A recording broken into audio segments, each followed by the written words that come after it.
Hey everyone, I got a great song for you today, Love Hurts, and I looked around on the internet for a chart, but the only charts I could find just would have the melody and not the great harmony that the Everly Brothers did. So my arrangement, which is down in the description, just click on the link and print it out or take a look at it, is really very simple. So I would say this song could be for beginners, except it's in the key of E, so you got a lot of sharps.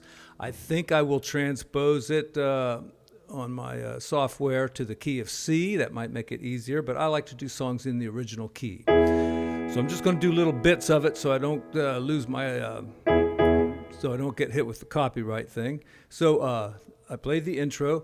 This is one of the most classic chord progressions, like from the 1960s. You know, you put this progression in and it's going to sound a little dated maybe. You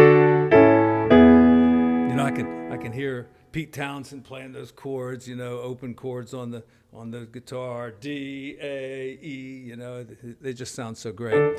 And the Everly Brothers did this in F sharp first, but their live version, it's in E. All right, so there's our progression, D, A. Sometimes the bass player plays a C sharp, but then goes to the A, and then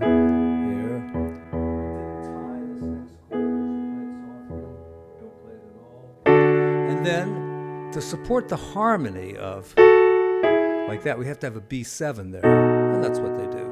And then we have the first verse. So, you know, I just kept it real simple. The bass line and the harmony parts that the Everly Brothers sing is really all you need to make this song sound great.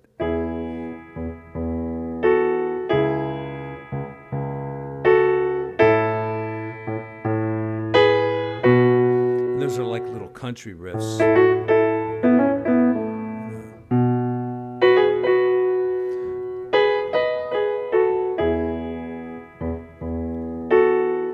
Same thing again. You know, you could play octaves down here to keep the bass nice and low if you want.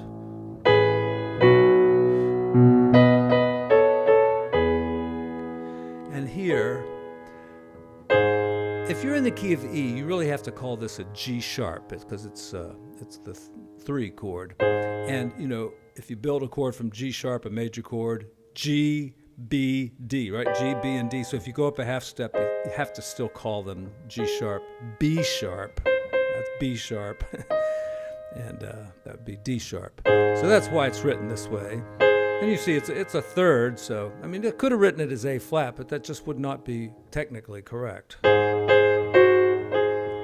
right, then on to C sharp, minor.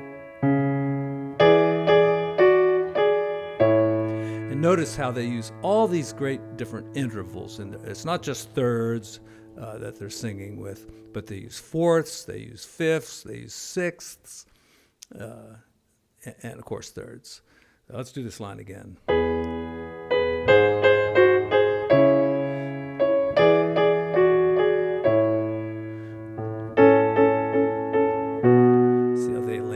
Perfect 5 there. You could add the third, but I think everybody just feels that it's B major.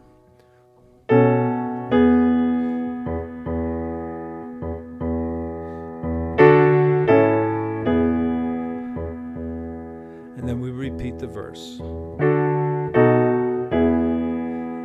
Just thinking about this chord progression, if you keep the E down here, you'll hear this on a lot of songs.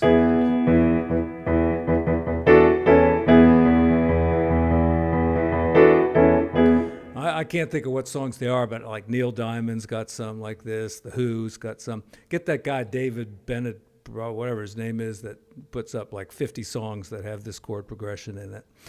Maybe he'll do something about it. All right, take the second ending. All right, and then we're going to go up like this. Okay, and so we're going to the A major, and this is over on the second page. So watch out for that D sharp there.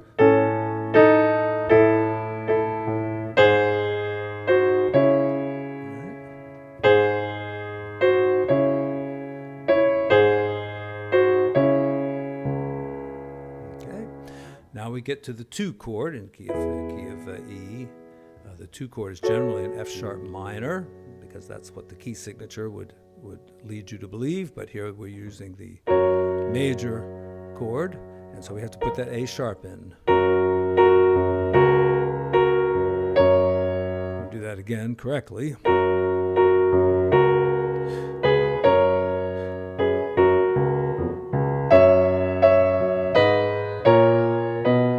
I kind of listened to the bass player there and just added a couple little extra notes there because the melody's so simple. 1, 2, and 3, 4, and 1, 2, and 3.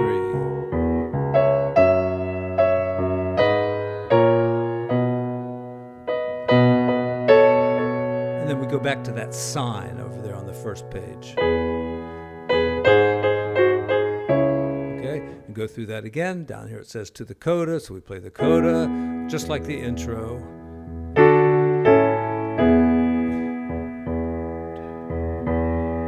And same chords as before, but just up a little higher.